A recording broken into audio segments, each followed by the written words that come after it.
the lobby. Let's all go to the lobby to get ourselves a treat. Delicious things to eat. The popcorn can't be beat. The sparkling drinks are just dandy. The chocolate bars and the candy. So let's all go to the lobby to get ourselves a treat. Let's all go to the lobby to get ourselves a treat.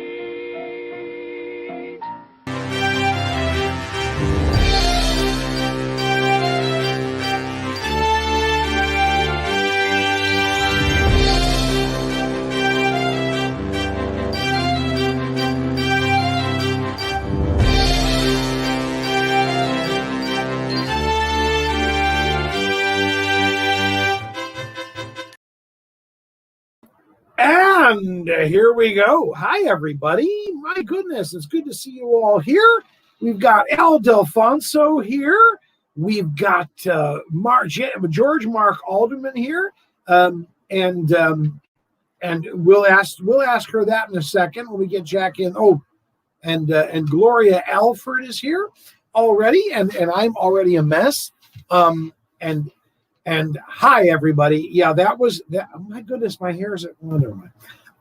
Anyways, there it is. It is what it is. It's great to have you all here tonight. We're back, and we've got a great show tonight about actors, and it's about actors who are portraying patients, specialized patients, and we're going to find out all about that. And normally, Jack is my co-host, but tonight, folks, Jack is also a guest, as it turns out. Because why? Because she does this. That's not my house. No, I wish to God it was.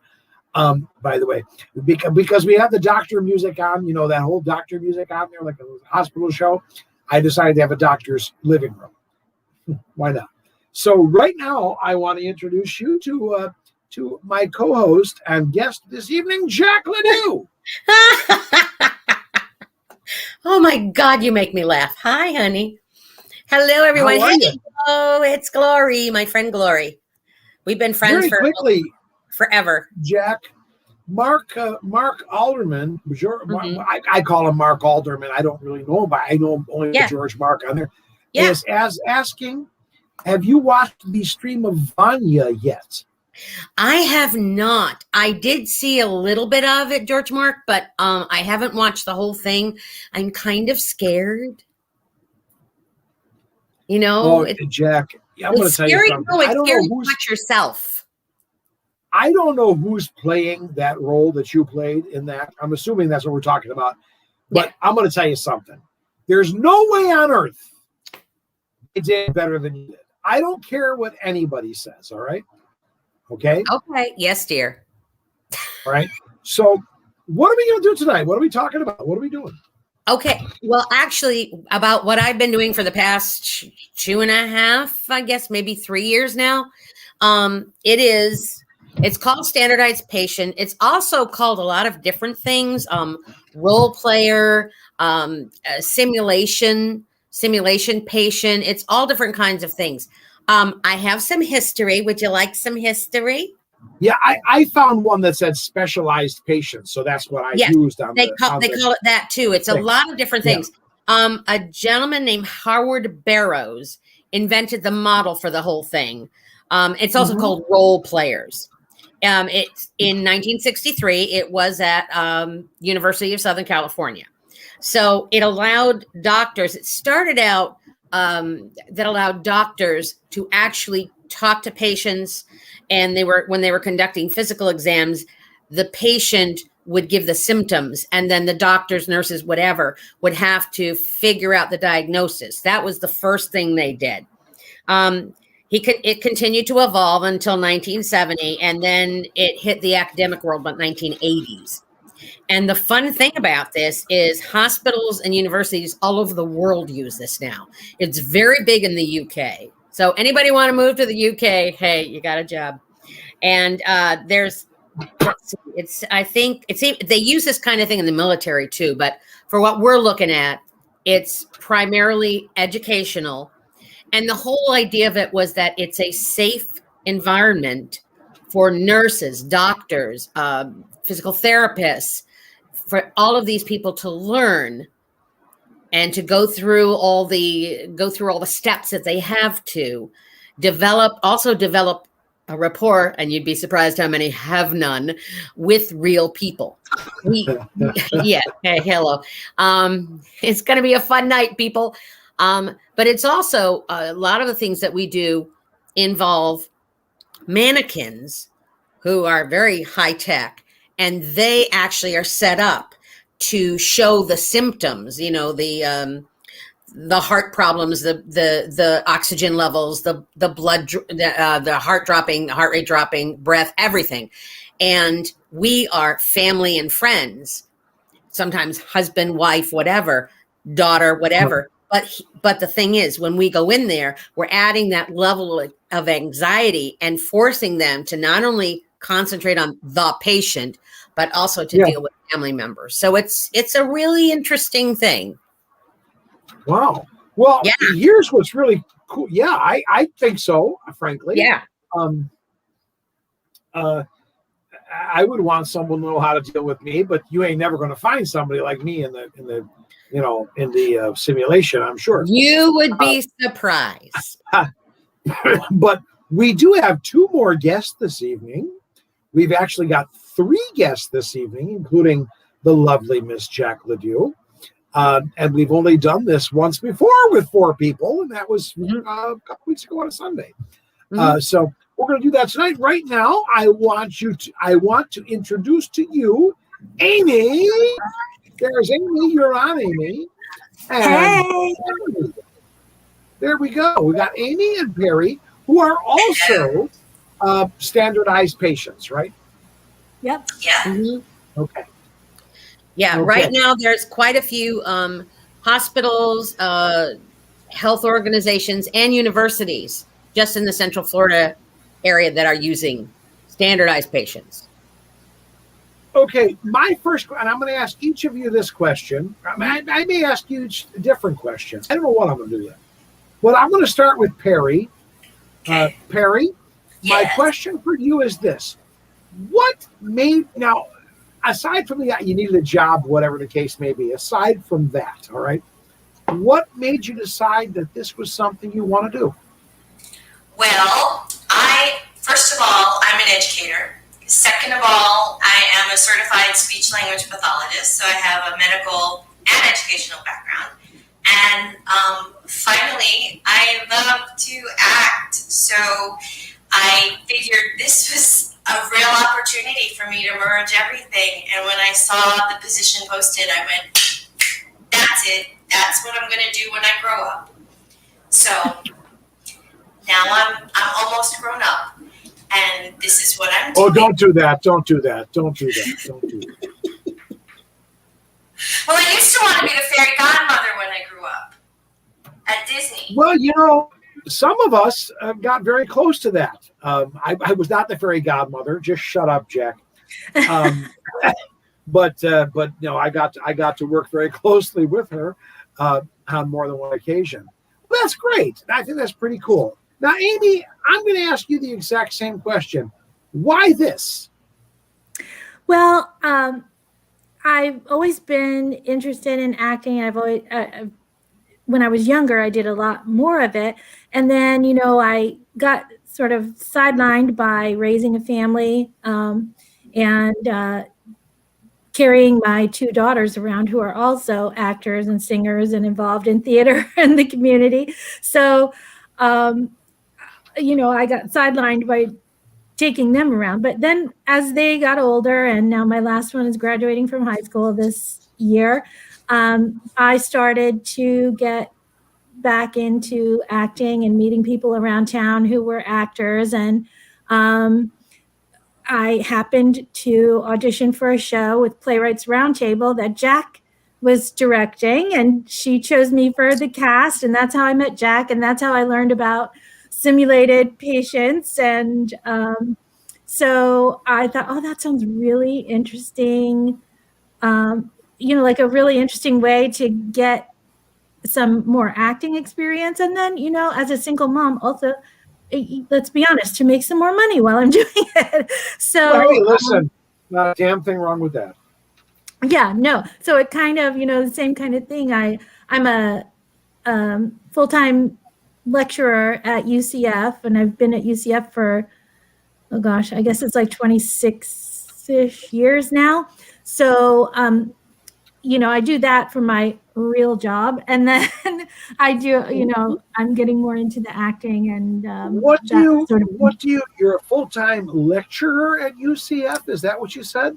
Yes, lecturer. It's a lecturer. They have all sorts of titles for people who teach at UCF, and my title is lecturer because I have an earned PhD, but I'm not on a tenure track line, as they call it. I'm primarily an instructor. I don't conduct research. I primarily teach. So that's called a lecturer. And so I've been doing that. I've been at UCF all those years, but I've been a lecturer for about 11 or 12 now. And I teach writing. I don't teach creative writing. I teach freshman composition, proposal writing, editing, business writing, that type of thing. Fascinating. I'm serious. I find that anybody who teaches, in my opinion, is quite the hero. Truly. So basically, when you're over there, sometimes you look like this. Yeah. Sometimes you look like that. Yeah. Yes. And then sometimes you look like that. Yeah. And, sometimes you really look sick. Just to give equal time to Perry, sometimes you look like this. Yes. And then there are times you look like that. Unspecified rashes. Yes. Now, Jack, obvious, there it is. Jack, same question to you now, because Jack looks a lot like this. But go ahead, Jack, answer that same question. Why this? Now, I know you needed a gig, etc. I know that, okay? But let's take that out of the equation. Well, a really good friend of mine worked for Advent. I said the word. My God. Oh, whatever. But and I had actually been looking for this for a long time. I saw it somewhere on the internet. And I thought that sounds like a really good gig. And I wanted something part-time. And I was doing a show with you at the time. And Wendy and Melanie. Oh, ring a bell?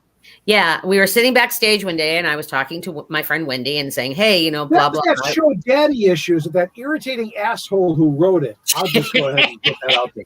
Go ahead.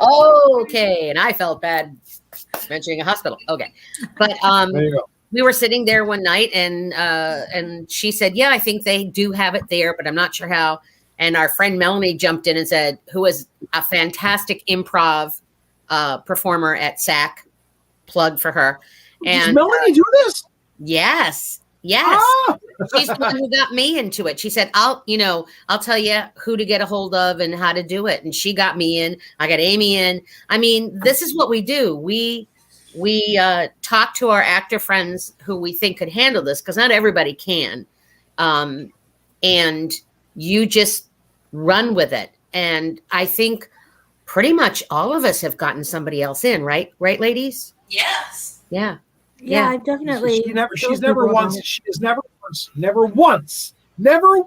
has she suggested that I should do this, and she's right. Now, we do have yes, she did. We do have a question. We actually have questions tonight, folks. Usually people just sit and listen, but tonight we've got a question, and there's our first question, and this is from Steve Bauman, and Steve is asking. Are you instructed to be a more or less difficult of a patient? And if so, how do you amp it up to do so? Who wants to take this one? Raise your hand. I'll take it. Go. That's one of my favorite things, actually. One of my favorite Sims is when I get to be a drunk, Baker-acted, homeless woman, and my whole task is to give grief to the nursing staff Mm-hmm. so that they can learn how to de-escalate me. But the only thing I do is insult them the entire time. And it's not a very scripted simulation. It's actually more ad-lib than most. But it is a lot of fun because you play off of the nurses who are doing the simulation. And the more that they resist or the more that they're on a power trip, the meaner I get. So, and I think maybe I should be doing it. Just being a mom, it's just natural. So Yeah, that's they how have we amp it up. part of Amy? what we do is we get what's called a script, but a lot of times it is, like Perry said, a lot of times it is a little bit more room for ad-libbing. But in every situation that we're asked to perform in, we're given what's called an intensity level. And so we're told, okay, this is intensity level 3. You're kind of agitated, but you're not ripping anybody a new one. Like you're just like, and you respond when they try to de-escalate, and you de-escalate. Awesome. Or they tell you, okay, you're starting at a 3, but you're just getting worse and worse and worse, and you're ending up at an 8. So these people really have to work to get to, really deal with you. So that's kind of your measure going in, is like, what intensity level you're supposed to sort of maintain for that particular sim. Mm-hmm. Actually, it's actually called SP. Oh, sorry. Yeah. Go ahead. Amy, I'm going to say this: an 8 to you and an 8 to me are two completely different things. You know what I'm saying? Because an 8 to me, I'm a right prick at an 8. Okay, I'm just saying. Well, even at a 1, Jack will tell you. But that's fascinating.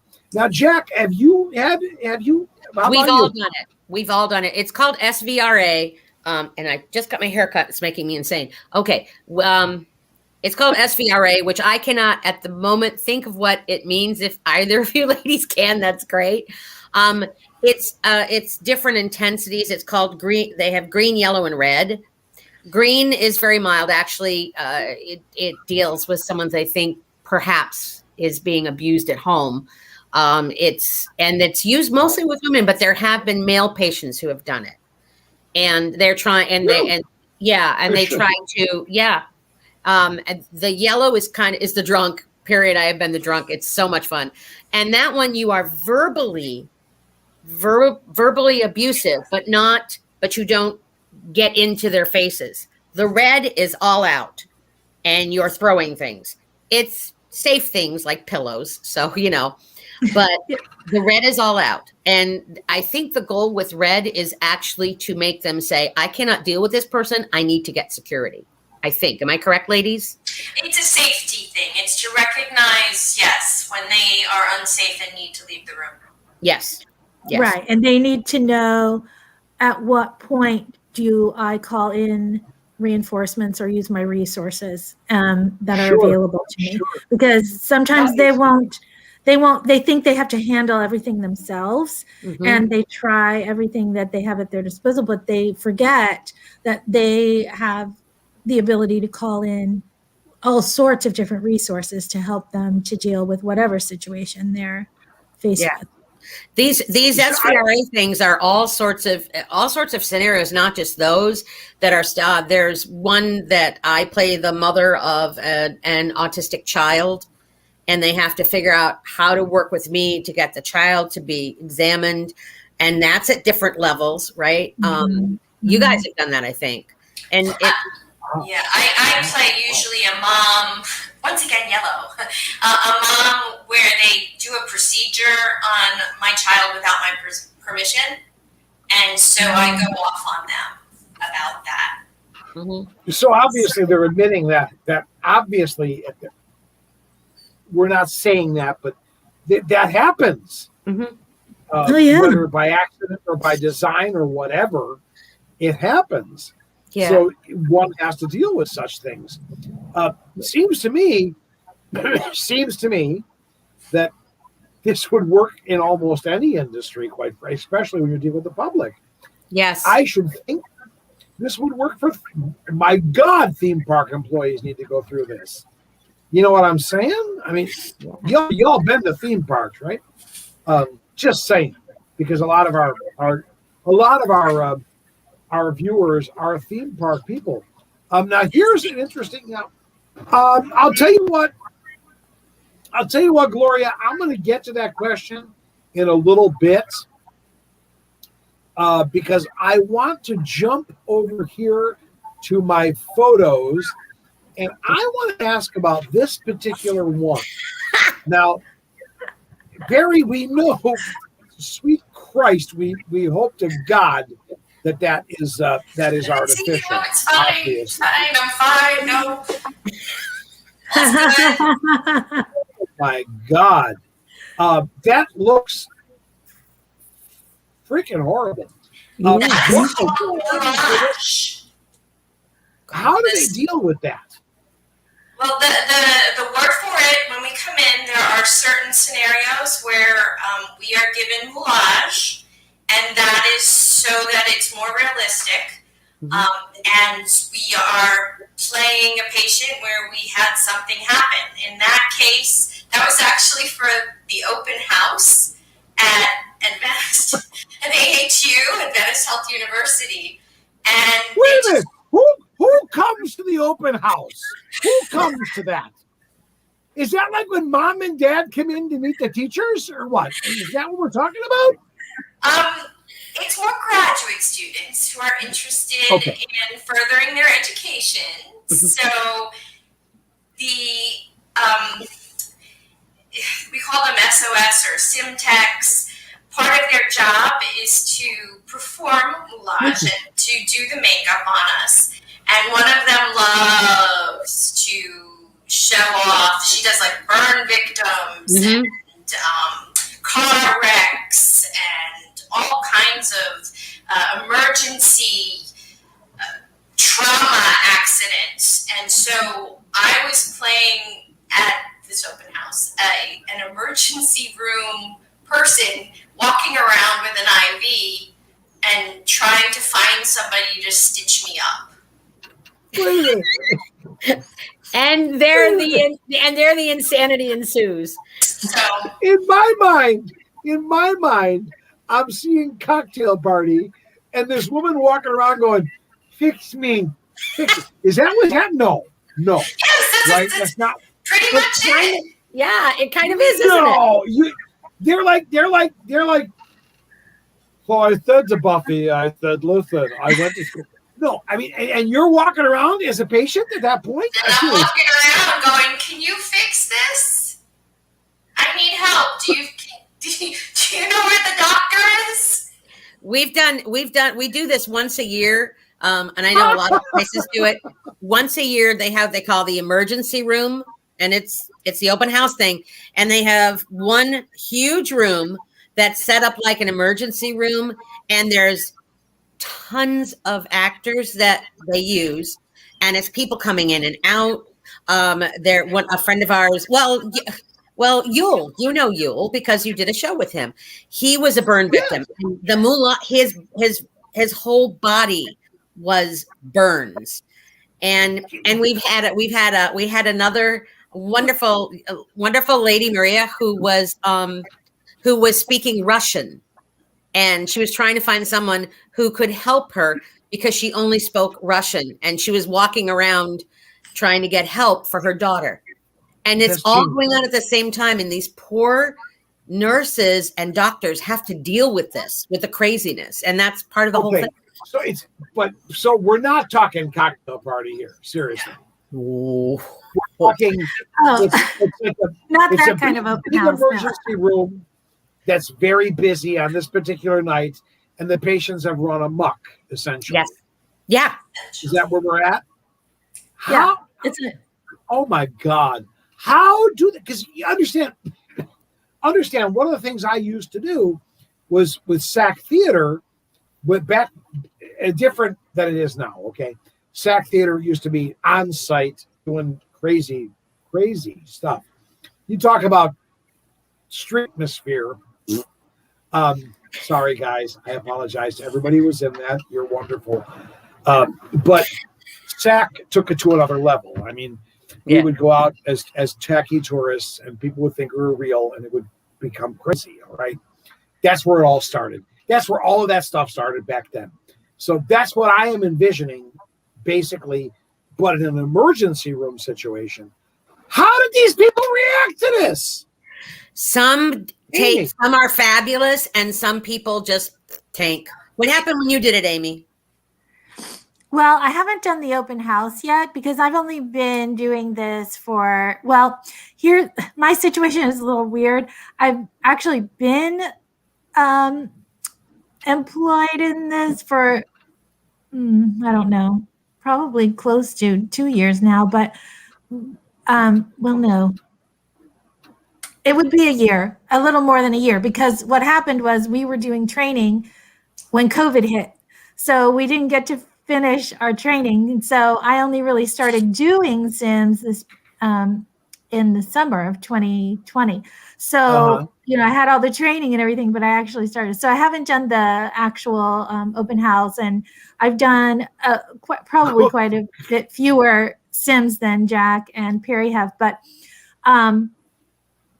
we've done some Sims where they're erecting all these new standalone ER situations now in Celebration and all around the Central Florida area. And so I've done a similar type of thing where it's an emergency room situation, and we have to go in and present with whatever our issue is, and we're running into the ER and someone's fainting while we're trying to get help for our loved one in the car outside, and somebody else comes in and bleeding and has a broken arm, and all at the same time. And so they're training, the staff and especially the front desk staff how to triage this and who to react to first and who to take care of first and second and third, and get everybody processed, and make sure they check to make sure, that their IDs have been verified and things like that. So it is kind of a chaotic environment, and typically they do very well, but sometimes, I've had some situations where they just kind of freeze because they're just overwhelmed. I know you can understand why. It's, if you're a new employee and you're training in this environment where all these things are happening at once, and somebody's literally falling on the ground, and somebody looks like Perry in that picture with a gash on her face or whatever. It's very realistic. And I think maybe my favorite picture of Perry will be this one forever. Yes. Perry, what in hell was going on in this, or are you posing for the picture? That was hives. And I was just being silly at that point. But I was a patient that was breaking out, and I had hives. So. Wow. So now let me, because as Amy was just talking, a question came to mind, and I want everybody to understand, especially the young lady, I guess the young lady who asked the last question there. I'm going to get to that question. I promise you I'm going to get to that question, but not yet. Okay. So basically I'm making you stay to the end. We're going to get to that question. I don't even know if they can answer that question, but we're going to try. We can. Okay. We can. Okay, great. But we're going to get to it. But I'm going to, and I want on that, I'm going to ask the question then, and y'all figure out who's going to answer. You can all answer. It's fine with me. Have you ever reduced any of these people to tears? Be honest. Yeah. And now yes. Tell me the situation, Jack. Well, sometimes let Amy go. It's not that I was trying to. It's just a very, this is a situation.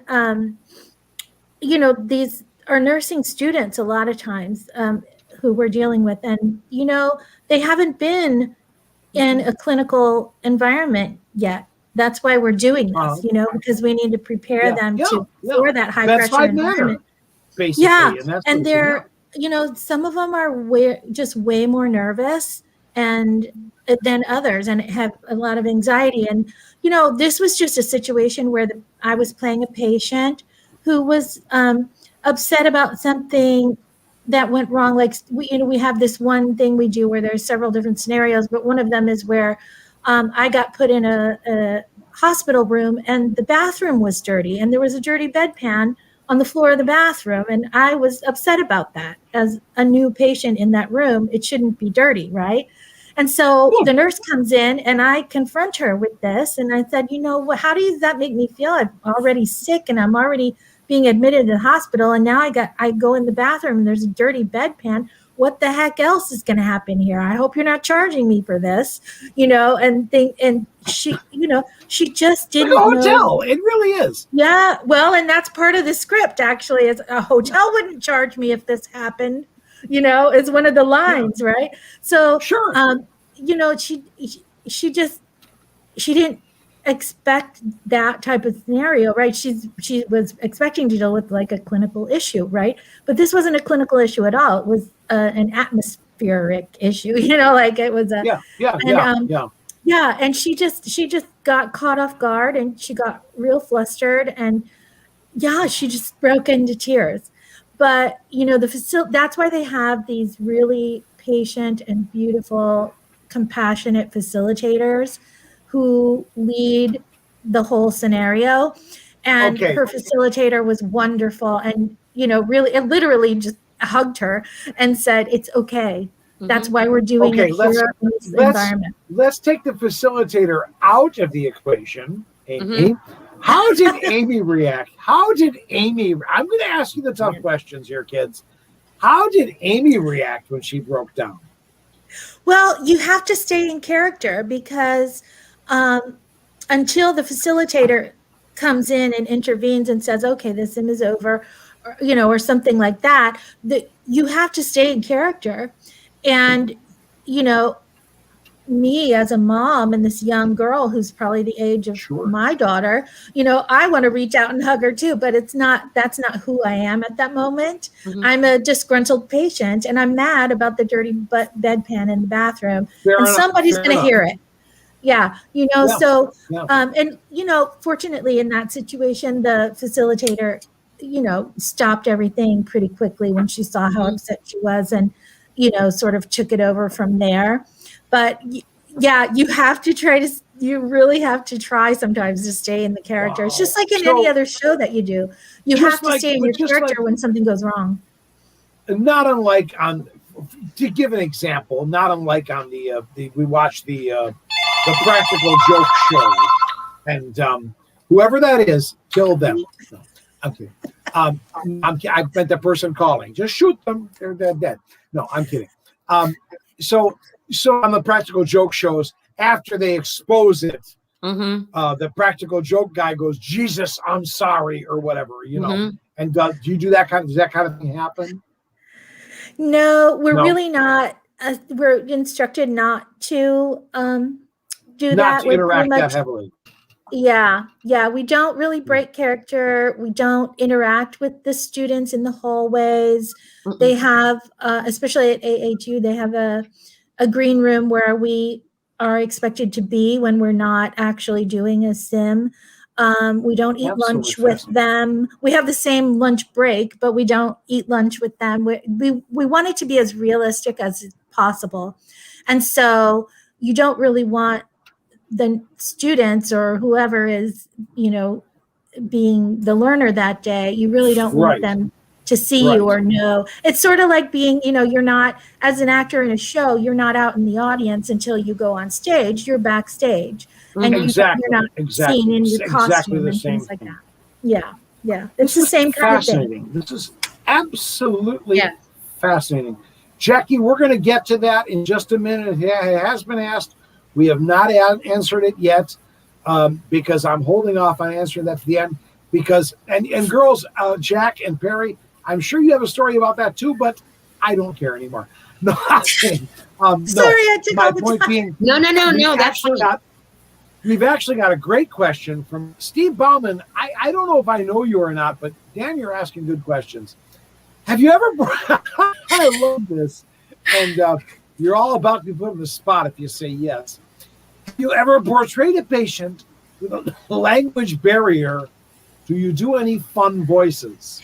Actually, I want to grab this real quick, if I might, only because Perry and I, one of the scenarios we do, and it's some of the pictures that you have, we are actually surgeons, and this is for the anesthesiology students. So we're actually, for example. Exactly. And so our jobs are to distract, annoy, and just generally piss them off. So they lose track of what they're trying to do. But the thing is, almost every time when we come in, we'll sit there and I'll go, "So Perry, where do we want to be from today?" Yes. And the doctors who head the department will go, "No, Jack, no, Perry, no." So, but you're not really, yeah.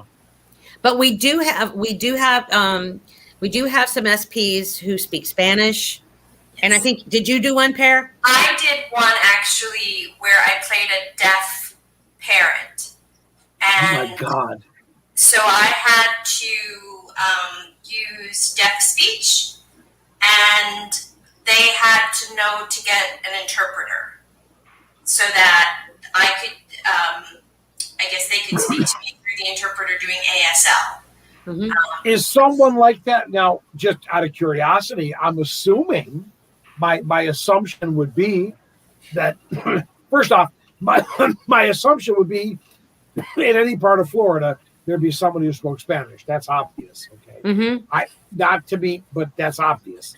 But is there someone who is on that you're aware of in a hospital? Is there someone on staff that does the whole sign language thing? Yes. And actually, the way they do it is very interesting. They do it through an iPad, through a special technology setup, and the interpreter actually stays like in Communication Central, and they bring the technology to the room and set the technology up, and the interpreter is on the video, and I do the ASL to the video, and they can hear the doctor or the nurse or whoever, and so they'll sign to me so that I can see it, and that's how we interact. It was very interesting. Wow. It's kind of like a souped up the TTY when they have the videos and everything when a non-hearing person is trying to make a phone call. It's that sort of thing, only obviously souped up for this. This is great stuff. Whenever Amy mentioned the facilitators before, and because when they're setting up these scenarios, they're looking, for the most part, they're looking at all the possibilities and the parameters. So if they want to do a language barrier like this, they'll make sure there is someone there who can handle it.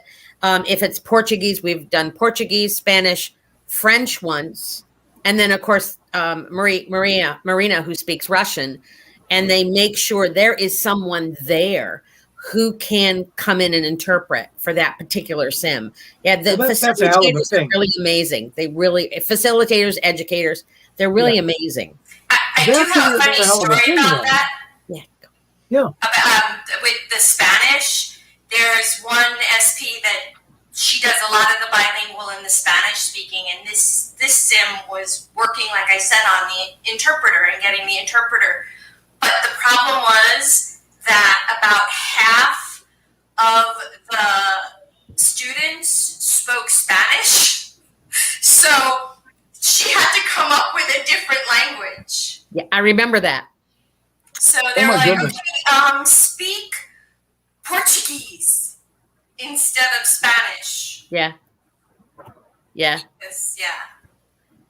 I mean, but when you come down to it, Russian is not exactly 7,000 people's language. I mean, How many people speak Russian in a day that you come across on a daily basis? Marina. So, But it's I just imagine like, electronics may come involved in that too. I mean, I have a thing when I was in Japan. I had a thing where they could speak into the phone, and I wish the hell phones were a little more as reliable as they are now. But you could speak into the phone, they would go blah, blah, blah, and I would okay, and you could almost understand what they're saying. Because it doesn't translate. No language translates well in that form. Yeah. But you can get. It's not just languages. I mean, there are times, I don't know if the other ladies have, but there are times when, since I'm older, I tend to be an older patient who's had a stroke. And again, they have to know to bring, shut up, Joe. Anyway. Thank you. Steve, I just want to tell you, Steve Bauman, they were not silly questions. They were great. They're wonderful questions. Yeah. In the other show as well, by the way. Yeah. Yes. But they also have to realize that I can't speak. There's one where we had a trach and we couldn't speak. And so they have to make sure they can get a pad to you so you can write. Yeah. Or you're a stroke victim and you can't speak yet. There's all these different kinds of things, and they have to be versatile enough to just jump in.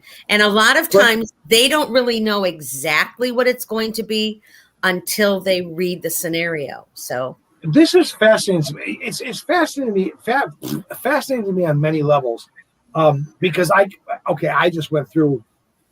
Good Christ, Jack was 2 floors down from where I was, where Chris was when he died. Frankly. Chris is my partner. That's who you saw in the beginning, in loving memory. Okay. Anyways, but he could not. Here's the thing: he could not speak, wanted to desperately, but he also could not write. It just wasn't. Motor skills weren't working. Yeah. Okay. So wow. Well, that's where. People, yeah. Sorry, Joe. That's where that's part of the training that they're expected to learn is to respond to that and know what kind of questions to ask. Tell them to use a hand signal for yes or thumbs up or that type of thing that they think that they can observe that patient can do in terms of communication. And that's an important part of what they need to learn, because there are patients like your partner who, for whatever situation they're in, they've lost a lot of their ability to communicate. And so, yet they still need to be able to communicate and be understood. Let me just tell you, he did not lose the part where he could call me a jerk if he wanted to. Trust me. He could do that right to the very end. I'm just saying. It's true. It's true. It is Let true. me tell you something. You guys, I know where you work, okay? And Jack said it earlier, all right? And I'll have you know that over here on the east side is exactly where he was, okay? In that particular, screw it. He was in Advent, all right? And let me tell you something.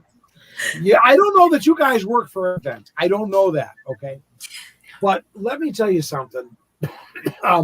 As far as I'm concerned, those people who you are helping to train and you are helping to make better nurses, better doctors, better whatever, are the most, and I'm going to just say this very bluntly, exactly the way I feel, are the most, if I offend anyone, believe me.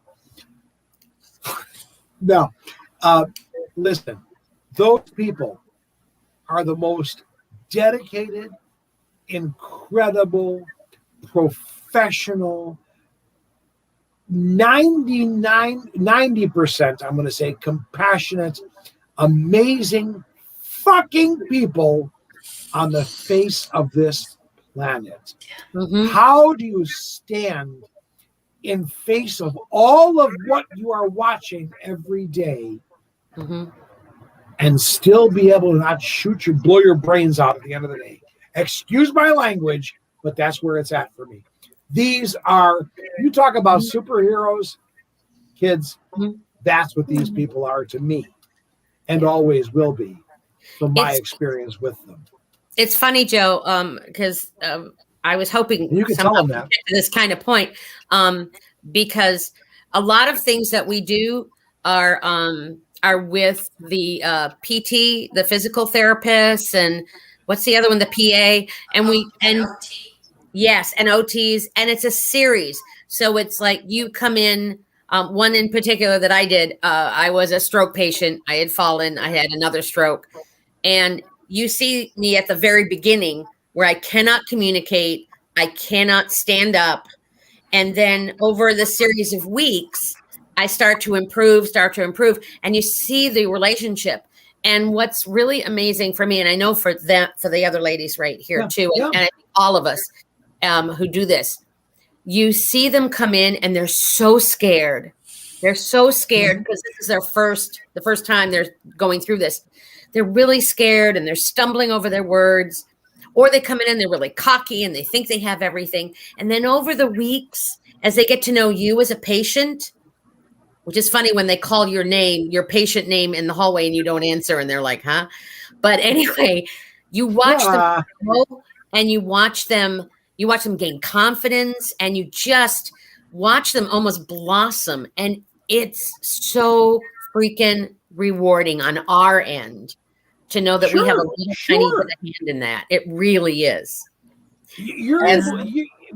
What you guys are doing is you're teaching them, obviously you're teaching them skills they need.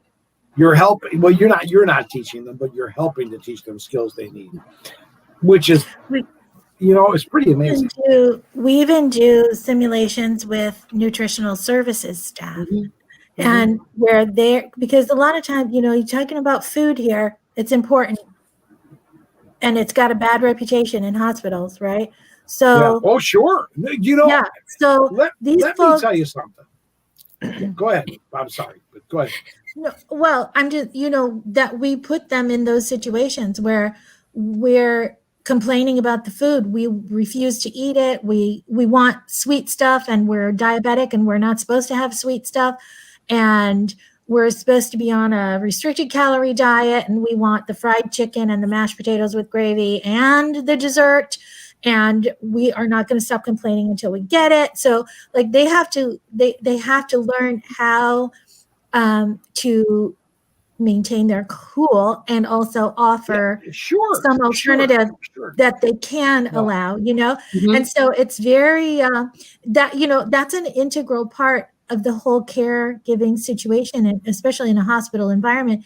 And a lot of people forget that. I mean, those folks, you can think about it. They're kind of on the bottom rung of the pay ladder and all that kind of stuff. Nurses, so they put up with a lot. Nurses are the shit. Okay, let's be honest. Okay, the doctors could not function without these women and men. All right, and I say women first because most of them are women. All right, in all fairness, but these women and men are the backbone of that hospital. And let me tell you something. As far as the food, all that stuff. Listen, I have been, not me, but I have been. I washed in and out of the hospital. This is a whole new game now, reputations aside and all that. It's different than it was. Okay. That's, and Steve asks a very good question here. And then we're going to have to get to those other two very important questions, but let me get to this one first. Do you work with doctors in training or predominantly RNs? Both. Anybody? Both. All of the above, yeah. Yeah. So it's pretty much like this then, right? Assistants. Yeah.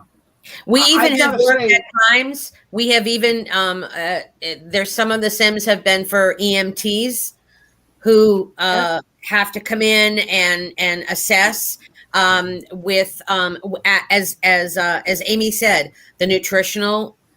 We deal with insurance. Yeah, insurance. Oh, really? Oh, yeah. Well, yeah. Fascinating. So pretty much anybody. So you guys could be dealing with anyone who would come in contact with a patient in a hospital, correct? Would that be true? You could also say anyone and their brother, because a lot of times that's what we're playing. Their brother, their wife, their relatives as well. Exactly. Oh, yeah. So yeah. admissions, yes. Yep. Everything. That's fascinating. So so you're giving them. Boy, this is great stuff. This really is great stuff. And all I can say is, if there's anybody out there who's watching right now or who's watching in the future, and ladies, excuse me, I call you girls. That is so demeaning. Excuse me, ladies. You are girls. God. Ladies, just keep going. Just keep going. If you want to, if you would, just tell these people from the bottom of someone's heart who's had to deal with the shit that goes on, okay, in life. Boy, they're heroes. They really are heroes. Yeah. All of them. Yeah. I'm sorry. Yeah. I'm sorry. I'll get over this in a second. It's okay, honey. These are heroes.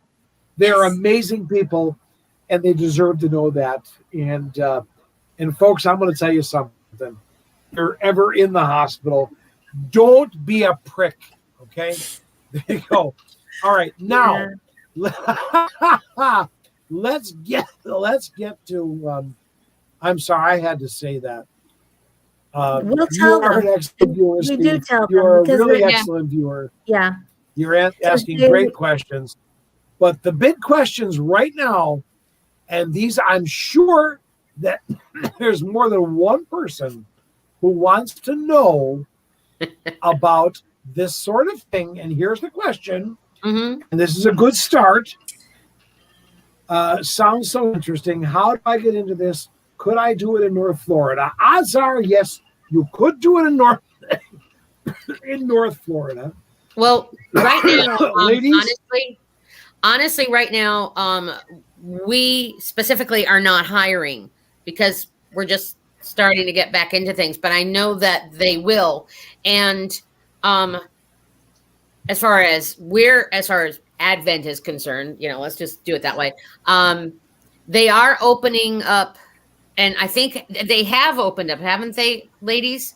In Daytona Beach and I think in Polk County, I think, and the Tampa area. Yeah, they're expanding where we're doing Sims. I don't think quite as far as Tallahassee or Jacksonville area at this moment. I think, but that might be a different region of this organization, and maybe they do it up there too, but it's just not in our sort of jurisdiction that our.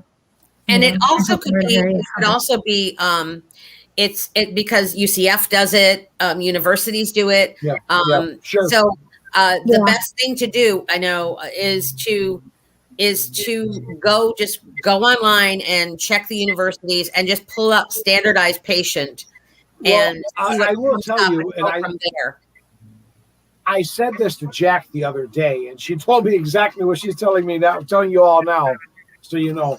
But when I was doing research for how I described this whole show and everything, I put in what it was and discovered there are companies out there. Okay, see what I'm doing here, folks? Please take what I'm saying with that in mind. Okay. There are companies out there saying, hey, they're looking for people right now. Huzzah! Okay. All right. We all know. Okay. So you get the idea. But here's the thing. As things start opening up, perhaps they will. Perhaps they will be. I don't know they are now. I would rather doubt it at this moment in time. Okay. Yeah. Unless it's a new area where they need people. All right. Now, the other question, and I love this question. It's a great question. Even I am curious about this question. Okay, but I'm going to add to this. Is there an audition process? And then what is that audition process like? Ladies, you take this. Well, I work for UCF and for the other company I'm not supposed to mention. And that we've already mentioned. Excuse me. I'm sorry. But I will say that the similarity in both auditions is that you are given a case and you are a patient. and you need to do whatever the script and the case says. So there is a background that you need to know about. You need to know the intensity level. You need to know what they're going for and what they're looking for. Sometimes there are key phrases that you need to memorize that they are looking for, that you need to bring into that audition and cue the person that's interviewing, or the doctor or the nurse or what have you. And so it varies. I will say both auditions were different, because I think that with UCF, they're looking more for interactions with the medical students more so than anything else. So their scripts are focused on that. And the other audition was just how well can you portray an intensity level or pain of a certain sort. Mm-hmm. Awesome. Amy? Yeah, my audition process was pretty much the same. I mean, I think for the most part, they do rely a lot on referrals, of current actors that are already employed with them. And they know that they're not really going to recommend somebody who can't handle it, like Jack said earlier. Sure. And so you kind of come in with a little bit more of an edge. You know what I mean? You kind of have to prove yourself incapable instead of prove yourself capable kind of thing. Indeed. And then also they have, I mean, it's a very well organized and intensive 2 full day, even part of the third day, I think, sort of pre-employment training situation where you're kind of in, but you're not 100% in until you go through this training and sort of pass and graduate, because you go through all sorts of different types of scenarios that you'll be put in. You practice with other people who have already done the sims before. You are instructed in the caregiving model of that institution and how you fit into that caregiving model, and those types of things. And so you're sort of tested out a little bit in direct contact with the learners on those 3 days. But then, so you get you sort of get the preliminary audition, and then you send in your resume and headshot just like you would any other acting job. But then you get this other more intense sort of training sequence, and then assuming everything goes well, it's literally called SP Academy. Yes. Yeah. All right, Jack. You pretty much concur with everything that's been said. For me, I wanted them to answer because when I did it, I knew everybody involved, and I kind of walked in, and it was in the beginning, so it was really kind of low key. They watch videos. Some of them have said, "Oh, I saw you when I was," and I'm like, "Oh, no one told me." Okay, but here's the thing. Okay, if someone's really interested in it, you really need to have some sort of improv background, because a lot of this is improv. That's why not everybody can do it.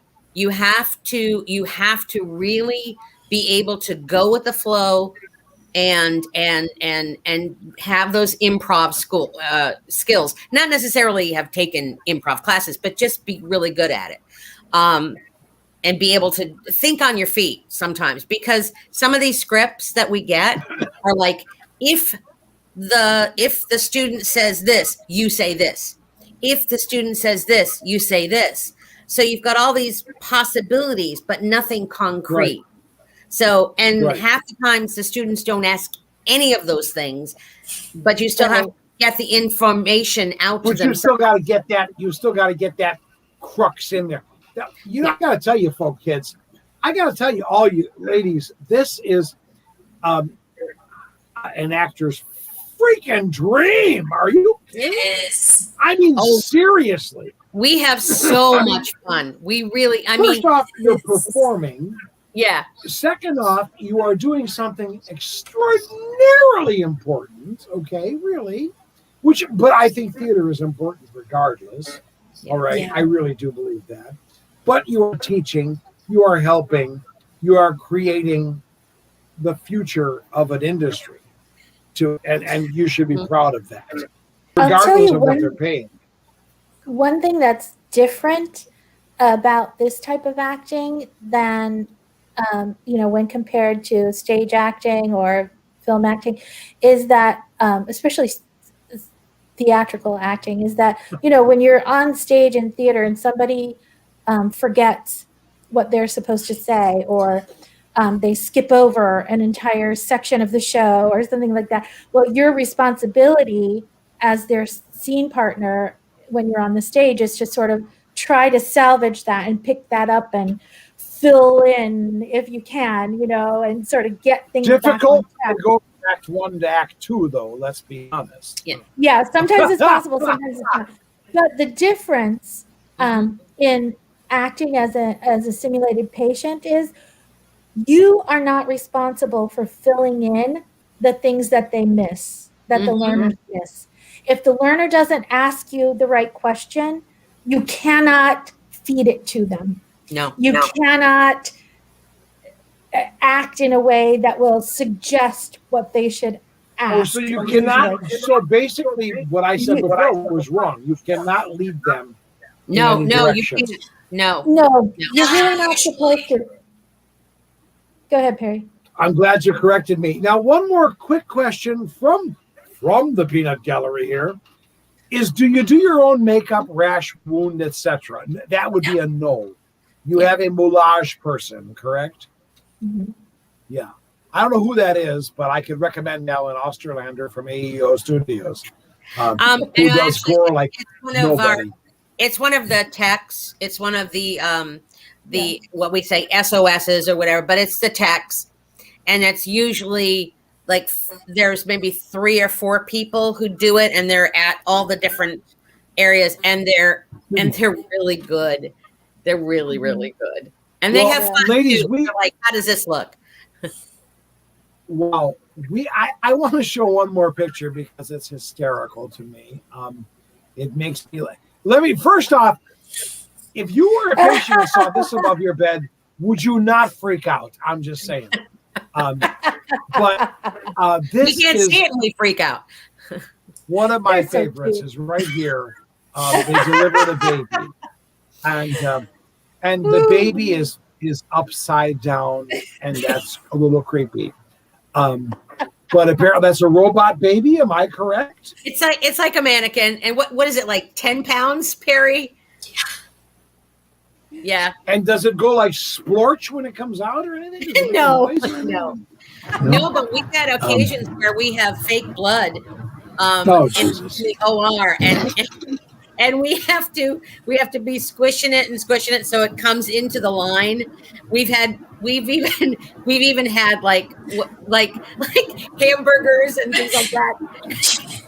Jack bought Boca burgers for one of the instructors because one of the things we use when we pretend we're a doctor is there's a cauterizing tool, and we actually get to plug that thing in, and we stick the burger in between like the legs of the mannequin.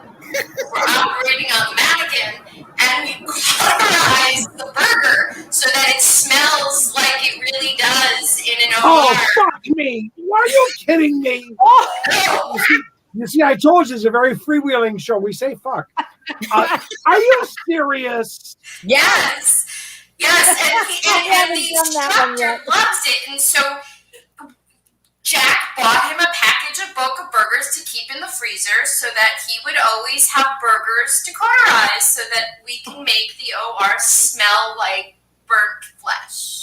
And the thing is that it throws disgusting. Them. That's what it throws them off. It's something else to throw them off and distract them. That would throw me the hell off. I'll tell you right now.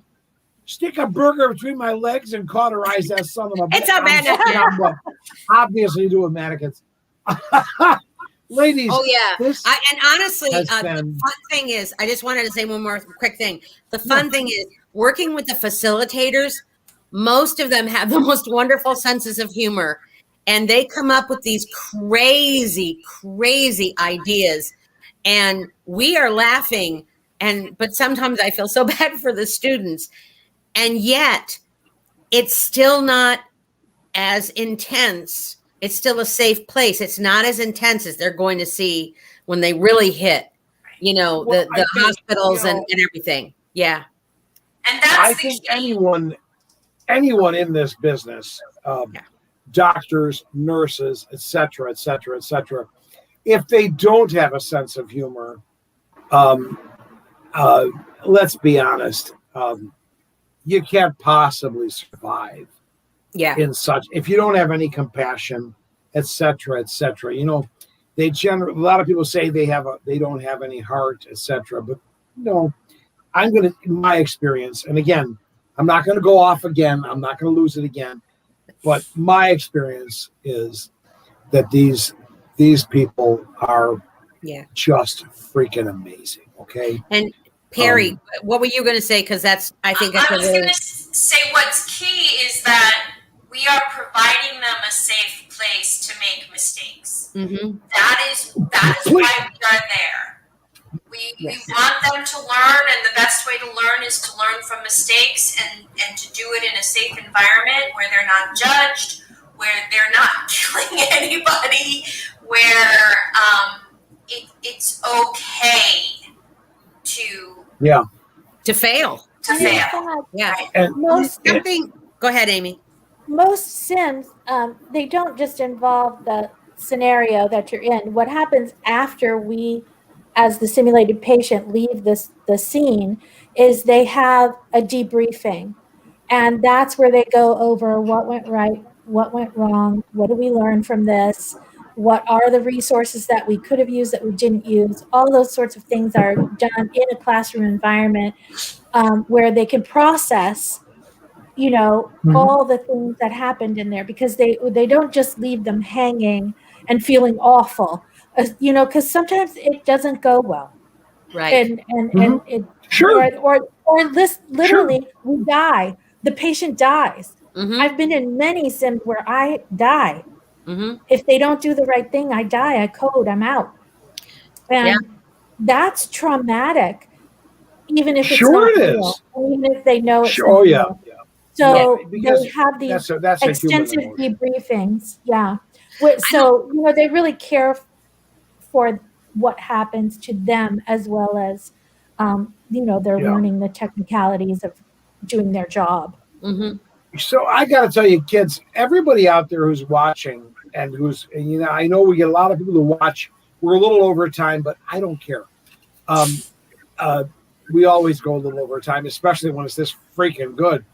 But if you're watching and you're new to this business, and if you're watching in the future and you're new to this business and you're thinking about this, that, and the other thing, listen to what these ladies have just said, because they've just said something incredibly important.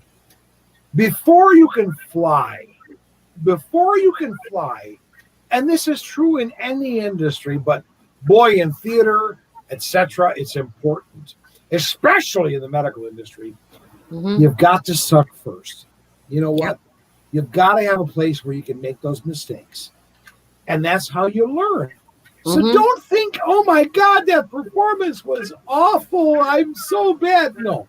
Take that, grasp it, and learn from it. That's how the game works. Yep. Ladies, you have been absolutely delightful. Amy, Perry, I want to thank you from the bottom of my heart. We've had a great show. I don't know how many people have been watching, because not everybody tells me. And we get a lot of people after the fact that will watch on, YouTube.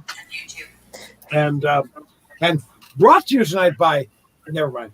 I have to tell you, this has been a joy. And I thank you so much for being with us tonight. You are welcome back anytime. Oh, Yes, thank God, you what for a pleasure. inviting us. It's been What a true it's been pleasure. wonderful being here. Thank you so much, ladies. Take care. And listen, if you haven't gotten your shot, get your damn shot, okay? I don't I care have what anybody one. says. Good. Perry? I was in the trial. Oh, wow. So was I. So I was in Moderna. I got both I did shots. Moderna, yes. I was in DeLand. Were you in DeLand? Yes. Oh my God! Okay, so I just got my second shot last Friday, and really and truly had no, folks. I really had no side effects, at least not that I was aware of. But sometimes I ignore things. Jack will tell you that. So my arm hurt. That was about it, as far as I could tell. Perry, how about you? I had every side effect that they listed after the second shot. Really? Now, I hope the Christ mine was working. No, you see, that's where it's at. No, I think maybe I probably had a little more than I did, more than I say, but I slept through it. Honestly, I could sleep through. Nuclear holocaust could come, I would sleep. Okay, That's true. And Chris was the same way. So, Perry, Amy, have you gotten any yet? Have you got any? I had my first shot. I got Pfizer, and I had 0 side effects at all. But I haven't had the second one yet. And they say on that one, the second one is typically a little bit. You get some side effects on the second shot the second day. I'm gonna tell you, my arm hurt both times. Yeah, my arm hurt both times. Still does. I had literally nothing after the first shot. Then you might be one of the lucky ones. I was tired. The first shot, I was tired. Second shot, I was probably tired. My arm hurt like a mother. It really did. It really hurt. I don't mind admitting it. If I was laying down, I rolled out. Oh, Lord Christ, I screamed. Jack, how about you? Oh, no, I'm like Perry. I was tired, had the fever, the chills, but I just went to sleep. The next morning, I felt terrific. I just wanted to say one thing real fast. Steve, when we were talking about the baby thing, and Steve said 10 pounds, that poor woman. Actually, Steve, it was a male mannequin. So. We're